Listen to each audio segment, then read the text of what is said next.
হয়, আজি আজি ঠিক দিনৰ প্ৰায় ডেৰ বাজি আপোনাৰ বডিৰ পৰা এটা দুৰ্ঘটনা হয়। এখন টাটা চুমু বাহন, যিখন বাহন আমাৰ গুৱাহাটী পুলিচ ৰিজাৰ্ভ তাত নিয়োজিত হৈছিল। তেওঁ ভাৰতীয়ভাৱে ভাৰত আছিল গাড়ীখন। আৰু সেই গাড়ীখনে এখন ছুইফ্ট গাড়ী, যিখন আপোনাৰ আহি আছিল আপোনাৰ জালুকবাৰী ছাইডৰ পৰা আপোনাৰ মালিগাঁও অভিমুখে আহি আছিল। আৰু ঠিক একেদৰে চমুখনো আপোনাৰ আমাৰ জালুকবাৰীৰ পৰা আমাৰ ডিউটিৰ ডিউটি পাৰ্চনক লৈ আহিছিল। আহি থকা অৱস্থাত সেই গাড়ীখন চুইফ্টখনে মানে তেওঁৰ আগত আহি থকা এখন গাড়ী হঠাৎ ব্ৰেক মৰাৰ ফলত চুইফ্টখনো ব্ৰেক মাৰিব লগা হ'ল।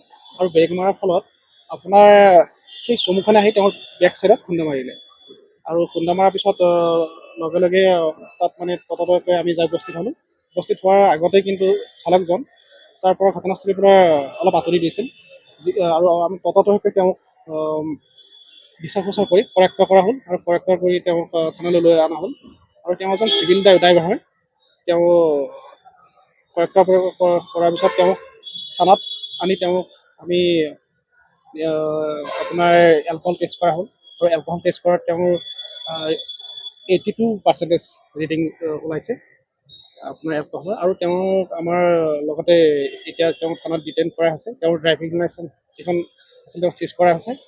আৰু যিখিনি আমাৰ বিভাগৰ লফুল একশ্যন তেওঁৰ এগেইনষ্টত লোৱা হ'ব।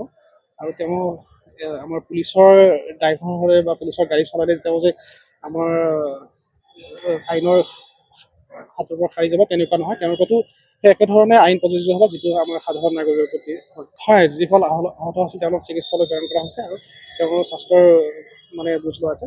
তেওঁলোক সামান্যভাৱে ডক্টৰে জনাইছিলে সামান্যভাৱে তেওঁলোক হয়, আমি তেওঁক সুৰক্ষিত অৱস্থাতে পোৱা গৈছে। তেওঁ হয়, গাড়ীখন এখন প্ৰাইভেট গাড়ী হয়, কিন্তু আমাৰ পুলিচ ৰিজাৰ্ভত ভাৰতীয়ভাৱে চলি আহিছে।